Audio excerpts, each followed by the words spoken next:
আৰক্ষীৰ গাড়ী চালক ৰাজীৱ হুছেইনে যোৱা নিশা এখন এজাহাৰ দিয়ে আৰু সেই এজাহাৰত উল্লেখ কৰে যে যোৱা মাৰ্চ মাহৰ 2 তাৰিখে তেখেতক ex M P Jayshree Goswami মহন্তৰ ঘৰত এখন ইনোভা গাড়ী চলাবলৈ কোৱা হৈছিলে।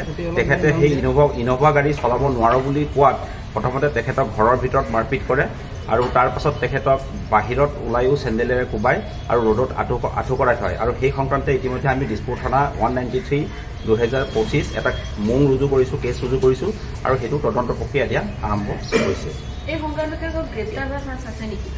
এতিয়া আমি আইনত যি ধৰণে আগবাঢ়িব লাগে সেই ধৰণে আগবাঢ়িম। প্ৰথমতে আমাৰ সোধপোছবিলাক আৰম্ভ হ'ব, তাৰপাছত পৰ্যায়ক্ৰমে আমি আগবাঢ়ি যাম। পৰ্যালিত মাতা হৈছে নেকি থানালৈকে? ইতিমধ্যে আমি যাৱতীয় যিখিনি কাৰুকাৰ্য কৰিব লাগে সেইখিনি আৰম্ভ কৰিছোঁ। আৰক্ষীৰ গাড়ী চালক ৰাজীৱ হুছেইনে যোৱা নিশা এখন এজাহাৰ দিয়ে আৰু সেই এজাহাৰত উল্লেখ কৰে যে যোৱা মাৰ্চ মাহৰ 2 তাৰিখে তেখেতক ex M P Jayshree Goswami মহন্তৰ ঘৰত এখন ইনোভা গাড়ী চলাবলৈ কোৱা হৈছিলে। তেখেতে সেই ইনোভা গাড়ী চলাব নোৱাৰো বুলি কোৱাত প্ৰথমতে তেখেতক ঘৰৰ ভিতৰত মাৰপিট কৰে আৰু তাৰ পাছত তেখেতক বাহিৰত ওলাইও চেণ্ডেলেৰে কোবাই আৰু ৰ'দত আঁঠু কৰাই থয় আৰু সেই সংক্ৰান্তে ইতিমধ্যে আমি দিছপুৰ থানা 193/2025 এটা মোং ৰুজু কৰিছো, কেছ ৰুজু কৰিছো আৰু সেইটো তদন্ত প্ৰক্ৰিয়া এতিয়া আৰম্ভ হৈছে।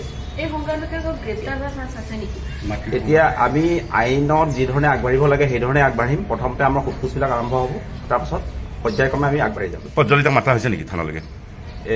ইতিমধ্যে আমি যাৱতীয় যিখিনি কাৰুকাৰ্য কৰিব লাগে সেইখিনি আৰম্ভ কৰিছোঁ। আৰক্ষীৰ গাড়ী চালক ৰাজীৱ হুছেইনে যোৱা নিশা এখন এজাহাৰ দিয়ে আৰু সেই এজাহাৰত উল্লেখ কৰে যে যোৱা মাৰ্চ মাহৰ 2 তাৰিখে তেখেতক ex M P Jayshree Goswami মহন্তৰ ঘৰত এখন ইনোভা গাড়ী চলাবলৈ কোৱা হৈছিলে।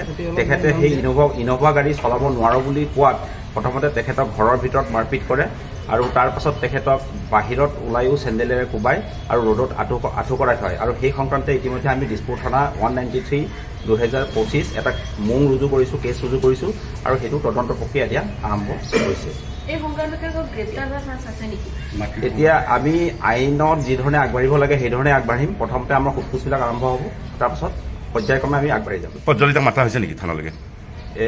ইতিমধ্যে আমি যাৱতীয় যিখিনি কাৰুকাৰ্য কৰিব লাগে সেইখিনি আৰম্ভ কৰিছোঁ। আৰক্ষীৰ গাড়ী চালক ৰাজীৱ হুছেইনে যোৱা নিশা এখন এজাহাৰ দিয়ে আৰু সেই এজাহাৰত উল্লেখ কৰে যে যোৱা মাৰ্চ মাহৰ 2 তাৰিখে তেখেতক ex M P Jayshree Goswami মহন্তৰ ঘৰত এখন ইনোভা গাড়ী চলাবলৈ কোৱা হৈছিলে।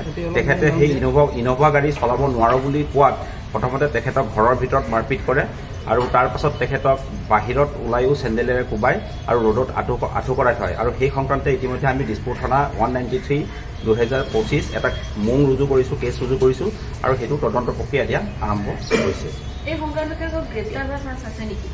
এতিয়া আমি আইনত যি ধৰণে আগবাঢ়িব লাগে সেই ধৰণে আগবাঢ়িম। প্ৰথমতে আমাৰ সোধপোছবিলাক আৰম্ভ হ'ব, তাৰপাছত পৰ্যায়ক্ৰমে আমি আগবাঢ়ি যাম। পৰ্যালিত মাতা হৈছে নেকি থানালৈকে? ইতিমধ্যে আমি যাৱতীয় যিখিনি কাৰুকাৰ্য কৰিব লাগে সেইখিনি আৰম্ভ কৰিছোঁ।